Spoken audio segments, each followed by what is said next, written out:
बिस्मिल्लाहिर्रहमानिर्रहीम और अस्सलाम वालेकुम। 9 फरवरी और पाकिस्तान में इतवार की दोपहर। आज अभी तक की अहम खबरें और मेरा तज्जिया। सबसे पहले याद दहानी, आज 9 फरवरी बरोज़ इतवार दोपहर 2 बजे नीदरलैंड्स के शहर एम्स्टर्डम में हम एक बड़ा एहतजाजी मुजाहरा कर रहे हैं इमरान खान की रिहाई और पाकिस्तान में फस्तायत के ख़िलाफ़। मैं भी इस मुजाहरे में शरीक हो रहा हूँ। अगर आप एम्स्टर्डम या उसके गिरदोनवा में हैं और आज दोपहर 2 या 2:30 बजे तक वहाँ तशरीफ़ ला सकते हैं तो ज़रूर तशरीफ़ लाइए। अब आते हैं आज की ख़बरों की तरफ। आज की पहली खबर जो है वो अमेरिका से आपके सामने रखते हैं, वाशिंगटन डीसी से।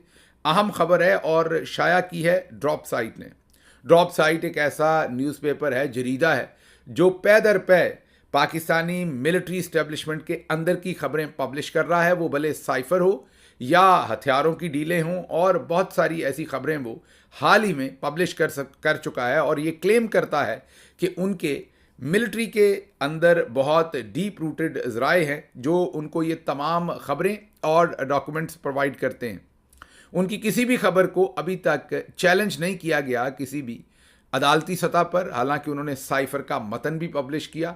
हुकूमत पाकिस्तान ने एक रस्मी किस्म की उससे डिनाइल दिया, लेकिन किसी भी फोरम के ऊपर उनकी खबर को चैलेंज नहीं किया गया, जिसका मतलब है कि उनकी खबर को अब सच्चा ही समझा जाएगा। अब वो एक और बॉम्बशेल स्टोरी लेकर आए हैं, और स्टोरी ये है कि पाकिस्तानी मिलिट्री इस्टेब्लिशमेंट सदर ट्रंप को अफगानिस्तान में एक नई जंग के अंदर घसीटना चाहते हैं। जी हाँ, डॉक्टर मोईद पीरजादा ने तो आपके सामने ये मुतद्दद बार तज्जिया रखा हुआ है कि पाकिस्तान की जो मिलिट्री मशीन थी वो अभी तक वेस्टर्न ब्लॉक जो था, अमेरिका या यूरोप, उनको किसी ना किसी तरह से मुख्तलिफ जंगों में अपनी खिदमात पेश करके इंगेज रखते रहे, और यही वजह थी कि हमारा कॉपरेशन चलता रहा। अदरवाइज़ अगर हम उनके और अपने जंगों के अलावा ऑब्जेक्टिव्स की बात करें, वो ऑब्जेक्टिव्स भले कल्चरल साइड पे हों, सोशल साइड पे हों, इकोनॉमिक साइड पे हों, या खित्ते में जो ऑब्जेक्टिव हैं वो हों, तो कहीं हम आंगी नहीं है। लेकिन कोई ना कोई जंग इस खित्ते के अंदर रही, और वेस्टर्न पावर्स को हमारी उस जंग में, इधर जंग का ईंधन बनने में, लड़ने में, या हमने खुद अपनी खिदमात पेश की या उन्हें रिक्वायर्ड थी, और हम एक ऐसी फोर्स के तौर पर कारआमद रहे जो वेस्टर्न एजेंडा की किसी ना किसी तरह से इस खित्ते में तकमील करता रहा। अब ड्रॉप साइट ये क्लेम कर रहा है कि पाकिस्तानी मिलिट्री इस्टेब्लिशमेंट जो है, ज़ाहिर, जब हम मिलिट्री इस्टेब्लिशमेंट कहते हैं तो जो ऊपर बैठे चंद 2 4 5 जनरल साहबान होते हैं, उन्हीं की बात हो रही है। तो वो अब ये प्लान कर रहे हैं कि अफ़गानिस्तान में एक नई जंग शुरू की जाए। ऑफ कोर्स वो नई जंग जो है वो कोई भी नाम लेके शुरू हो सकती है। वो ज़रूरी नहीं कि जो अफ़गान तालिबान हैं उनके ख़िलाफ़, आप ये भी कह सकते हैं कि पाकिस्तानी तालिबान वहाँ गए हुए हैं, उन पर हमले करने किसी भी तरीके से, और जब आप उन पर हमला करेंगे अफ़गान तालिबान भी उसमें इन्वॉल्व हो जाएंगे और एक लार्जर जंग छिड़ जाएगी।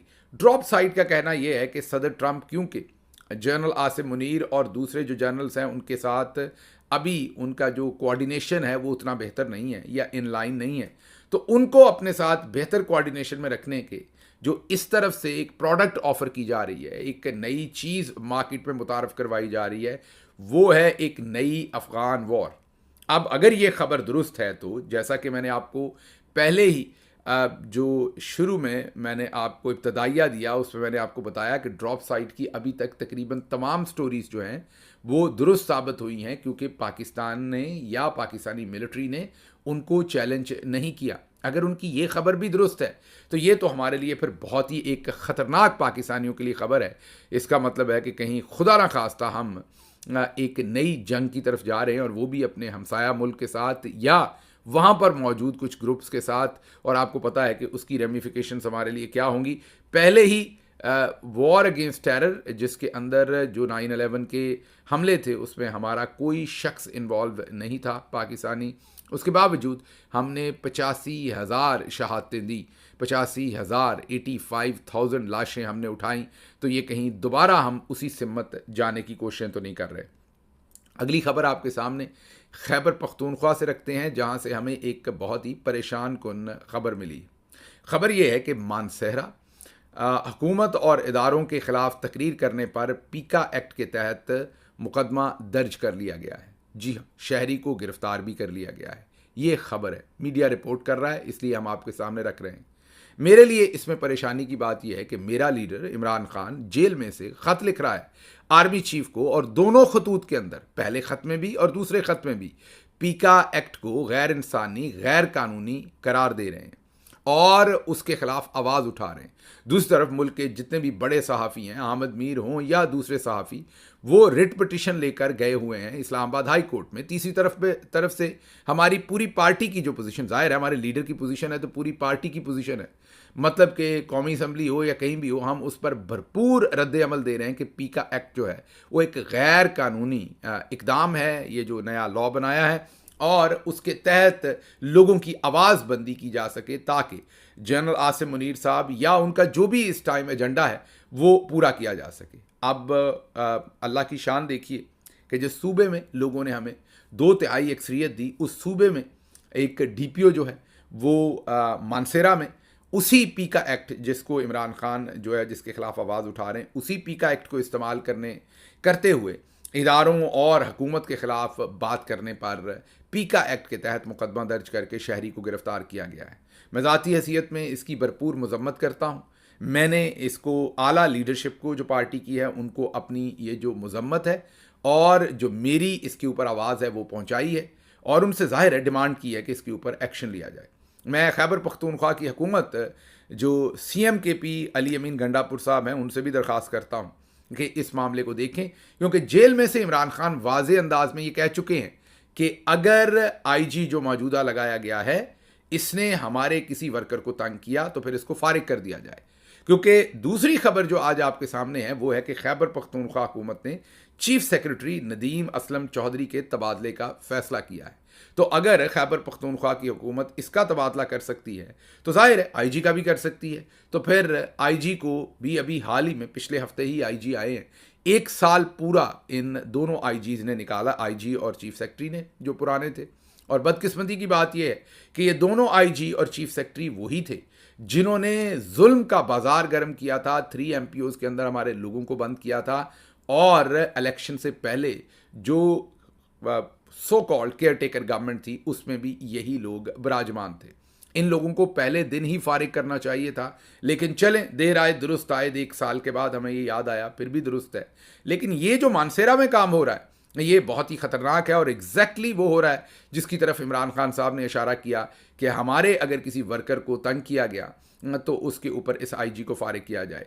हाल ही में मैंने आपके सामने नोटिफिकेशंस भी रखे थे जो मुख्तलिफ ब्यूरोक्रेट्स ने किए, वो लोअर दीर के DSP अपना DCO हों, या वो शांगला के DPO हों, या और जगहों के बाजोड़ के DCO हों, या और जगहों के जो DPO हों, और महकमा तालीम के और रजिस्ट्रार यूनिवर्सिटीज़ के, उन तमाम ने भी पाकिस्तान तहरीक इंसाफ के वर्कर को हरास करने के लिए और पाकिस्तान तहरीक इंसाफ को कॉर्नर करने के लिए वो लेटर्स लिखे थे। मैंने पहले भी आपको बताया था कि चीफ मिनिस्टर के जो भाई हैं उन्होंने उसका जवाब ये दिया था कि ये लेटर्स के ऊपर शोर शराबा ना किया जाए, ये गैर कानूनी नहीं है, कानूनी तौर पर कोई भी सरकारी मुलाजिम जो है वो सियासत में हिस्सा नहीं ले सकता। साथ ही साथ उन्होंने एक कंट्राडिक्टरी बात की थी और ये की थी कि ये लेटर्स जो हैं ये वापस ले लिए गए। अगर ये कानूनी थे तो वापस क्यों लिए गए, और अगर वापस लिए गए तो इसका मतलब कुछ गलत हुआ। अगर गलत हुआ तो इन अफसरान को अभी तक OSD क्यों नहीं बनाया गया, ये हम पूछते रहेंगे, इस खबर को हम फॉलो करते रहेंगे। इसी तरह से ये जो मानसेरा में केस रजिस्टर्ड हुआ है इसको भी फॉलो करेंगे और इस पर भी सवाल पूछते रहेंगे। मैंने ये दोनों जो मामलात हैं, जो खतूत लिखने वाला है वो भी आला तरीन हमारा जो फोरम है लीडरशिप का, वहाँ पर मैंने अपनी बात पहुँचाई है कि इन अफसरान को OSD किया जाए। मेरी बात अभी तक नहीं सुनी गई, मेरी बात पर अभी तक मुझे आला तरीन लीडरशिप की तरफ से कोई जवाब मौसूल नहीं हुआ। ये भी आज मैंने बात उठाई है, देखते हैं इस पर मुझे कोई जवाब मौसूल होता है या आपको होता है या नहीं। होगा तो आपके सामने रखेंगे, नहीं होगा तो आपको ज़रूर बताएंगे। अगली खबर जो आपके सामने रखेंगे वो हिंदुस्तान से है, नई दिल्ली से।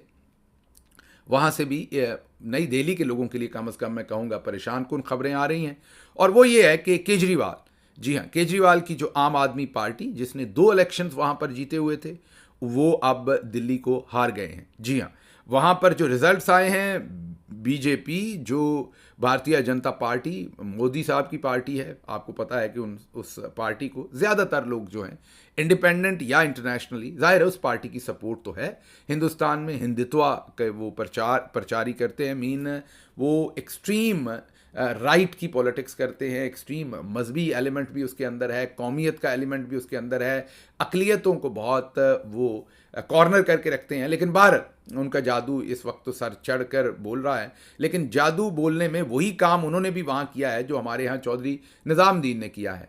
केजरीवाल को उन्होंने हरवा तो लिया है वहाँ पर, क्योंकि बीजेपी के पास 48 सीट्स आई हैं, 48, और आम आदमी पार्टी के पास एग्जैक्टली आधी सीट्स आई हैं, 24, और कांग्रेस को मिली है सिर्फ एक सीट।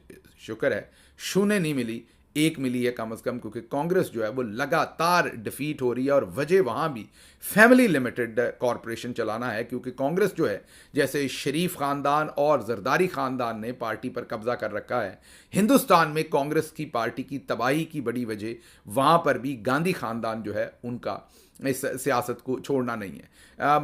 अब ज़रा थोड़ा सा राहुल गांधी जो हैं वो थोड़े बहुत रिफाइन हुए हैं, वरना हालात उनके भी बिलावल जरदारी वाले ही थे। अब एक तरफ जो भारतीय जनता पार्टी है, उन्होंने अपने आप को, ठीक है उनका वो जो मजहबी एलिमेंट है या उनका एक्सट्रीमिज़म का एलिमेंट है वो है, लेकिन उसके अलावा जो पार्टी के रैंक एंड फाइल में वो नीचे से ग्रास रूट से लोगों को ऊपर लेकर आ रहे हैं। और दूसरी तरफ कांग्रेस जो है वो अभी भी उसी फैमिली लिमिटेड मामले के अंदर फंसी हुई है।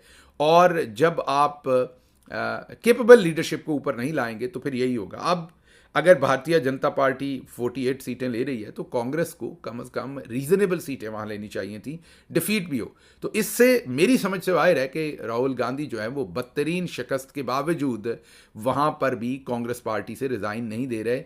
उनको भी लगता है कि वो भी वसीयत में पार्टी लिखवा के लाए हुए हैं, और जब वो छोटे थे तो उनकी माताजी जो थी सोनिया गांधी, उन्होंने थोड़ी देर पार्टी को सहारा दिया। या ऐसे ही है जैसे दुकान चल रही हो। यहाँ भी आपने देखा था कि जब मोहतरमा बेनज़ीर भुट्टो साहबा की शहादत हुई तो उसके बाद जरदारी साहब ने पार्टी को थोड़ी देर चलाया, बिलावल को देने से पहले, जैसे दुकान और मकान चलाया जाता है, वहाँ भी यही मसाइल हैं। लेकिन अब केजरीवाल का ये भी आपको बता दें कि उनको ऐसे सीधा सीधा नहीं हरवाया गया। वो बड़े पॉपुलर थे वहाँ पर, उन्होंने बहुत बेहतरीन काम अवामी फलाह के किए थे नई दिल्ली में। और वो ज़रा थोड़ी सी मुतदिल पार्टी हैं, लेकिन उनके ऊपर शराब के ठेके का, टैक्स का, इस तरह के झूठे मुकदमात मोदी ने बनवाए, उनको गिरफ्तार रखा और उनको मुकम्मल कॉर्नर करके, क्रैश करके इस इलेक्शन में उतारा गया। जाहिर है इलेक्शन हारना ही था। हाँ, एक गलती उनसे ये भी हुई कि उन्होंने किसी किस्म का अलायंस नहीं किया जो आम आदमी पार्टी थी। अगर वो अलायंस करके इकट्ठे खेलते तो शायद कांग्रेस और वो थोड़ी सी और बेहतर सीटें ले लेते। लेकिन जो अरेंजमेंट किया हुआ था बीजेपी ने, मेरा नहीं ख्याल कि उसमें वो कोई वाजे जीत सकते थे या वाजे तौर पर कोई परफॉर्मेंस दे सकते थे। अगली खबर जो है वो आपके सामने नून लीग की रखेंगे। नून लीग ने माँ के ऊपर एक और माँ पैदा कर दी है आपके लिए। अभी तो आपको पता चला था कि मरियम नवाज़ पंजाब की माँ हैं या पाकिस्तान की माँ हैं। अभी एहसन इकबाल साहब ने बताया है कि नून लीग पाकिस्तान की माँ है। उन्होंने ये टाइटल मरियम नवाज़ से छीन के पूरी नून लीग को दे दिया है। अब अभी तक फिर ये नहीं पता कि पाकिस्तान का बाप कौन है, क्योंकि हाल ही में हमें शहरियार अफरीदी साहब ने और फैसल वाडा साहब ने तो इशारा किया था कि आर्मी चीफ बाप हैं। अब एहसन इकबाल साहब ने हमें ये नहीं बताया, लेकिन उन्होंने एक और स्टेटमेंट दी है। उससे आप समझ सकते हैं कि इनके औसान कितने ख़ता हो चुके हैं, मतलब कि इमरान खान इनके जहनों पर किस तरीके से हावी हैं। ज़रा सुनिए एहसन इकबाल क्या कहते हैं। मुस्लिम लीग नून जो पाकिस्तान की मां है, वही बच्चे को तरक्की दे सकती है। बच्चे को हमेशा अमन, सुकून और तरक्की मां की गोद में मिलता है। सुना आपने। तो इन्होंने इस तरीके से पाकिस्तान को इलामा इकबाल का कायद आज़म बनाना है। अब ये पता नहीं क्या कह रहे हैं, या तो कोई खांसी वांसी का सिरप ना पी रखा हो, मेरे इल्म में नहीं ये क्या कहना चाह रहे हैं।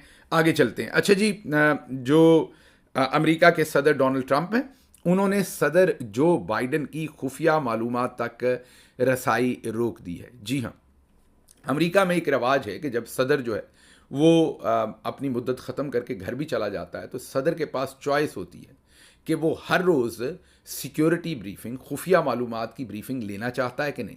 क्योंकि वो अमेरिकी सदर रहा होता है और उसकी सारी सिक्योरिटी क्लियर होती है, वो एक ट्रस्टेड इंडिविजुअल होता है अमेरिकी पॉइंट ऑफ व्यू से। तो अमेरिका को जो ख़तरात होते हैं, अमेरिका के ख़िलाफ़ जो काम हो रहा होता है, उन तमाम चीज़ों के ऊपर वो हर रोज़ ब्रीफिंग ले सकते हैं।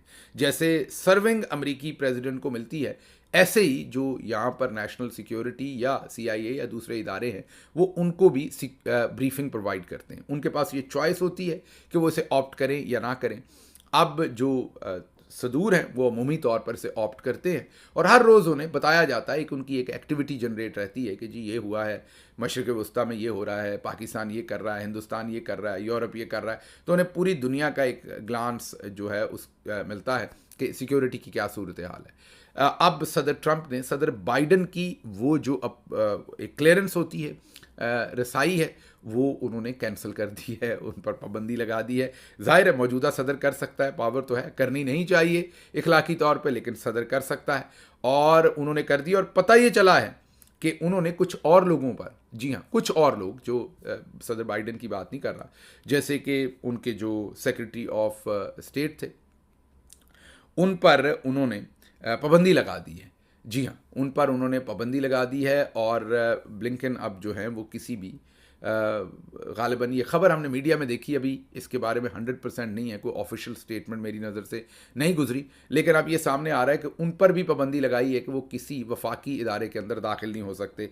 अब ये अजीब सी खबरें आ रही हैं, मुझे ये नहीं पता कि इनमें कितनी दुरुस्त हैं ये खबरें, लेकिन अगर ये दुरुस्त हैं तो बहुत ही अजीब खबरें हैं ये अमेरिका के पॉइंट ऑफ व्यू से। अमेरिकी जज कार्ल निकोलस ने सदर डोनाल्ड ट्रंप को US एड जो है उस पर पाबंदी जो उन्होंने लगाई है या उसको मुकम्मल ख़त्म करने से फ़िलहाल रोक दिया है, स्टे ऑर्डर दिया है। मेरा नहीं ख्याल कि कोई भी अमेरिकी जज जो हैं वो इस काम से सदर ट्रंप को रोक पाएंगे, क्योंकि वो बहुत ही डिटर्मिन्ड हैं और वो कोई और रास्ता निकालेंगे, दाएं बाएं से निकल के अपना काम ज़रूर करेंगे। अच्छा जी, आप सबको पता है कि कज़ाफ़ी स्टेडियम के अंदर मैच हुआ, वहाँ पर बहुत सारे लोग आए, एक ये बाबा जी आए हैं आपके सामने, इनका ज़रा पॉइंट ऑफ व्यू रखते हैं कि ये क्या कह रहे हैं, सुने ज़रा। हम तो इमरान खान इनक्लोजर देख रहे हैं, किधर है? इमरान खान इनक्लोजर में तो आम फैन के लिए आज नहीं है। अच्छा जी जी, किसके लिए है? मोहसिन नकवी के लिए है? वो PCB के अपने मेहमानों के लिए। अच्छा चले, सुन लिया आपने। बाबा जी ये कह रहे हैं कि मैं तो सिर्फ इमरान खान का इंक्लोजर देखने आया हूँ, मैच देखने नहीं आया। ये वो कनेक्शन है लोगों का इमरान खान के साथ। चलने से पहले आपको ये बता दूं कि कल रात गए, बहुत लेट मैं एम्स्टर्डम पहुँचा क्योंकि लंदन में मुजाहरा था और उस मुजाहरे में मैंने शिरकत की थी। बारिश थी, सख्त सर्दी थी, उसके बावजूद हज़ारों की तादाद में लोग वहाँ पर निकल कर आए, जिस पर मैं लंदन में रहने वाले पाकिस्तानियों का बहुत ज़्यादा शुक्रगुजार हूँ। जब भी इमरान खान उन्हें आवाज़ देते हैं वो निकल कर आते हैं। तो इसके साथ ही मुझे यहाँ से इजाज़त दीजिए। अल्लाह आपका हामी नासिर हो। पाकिस्तान जिंदाबाद।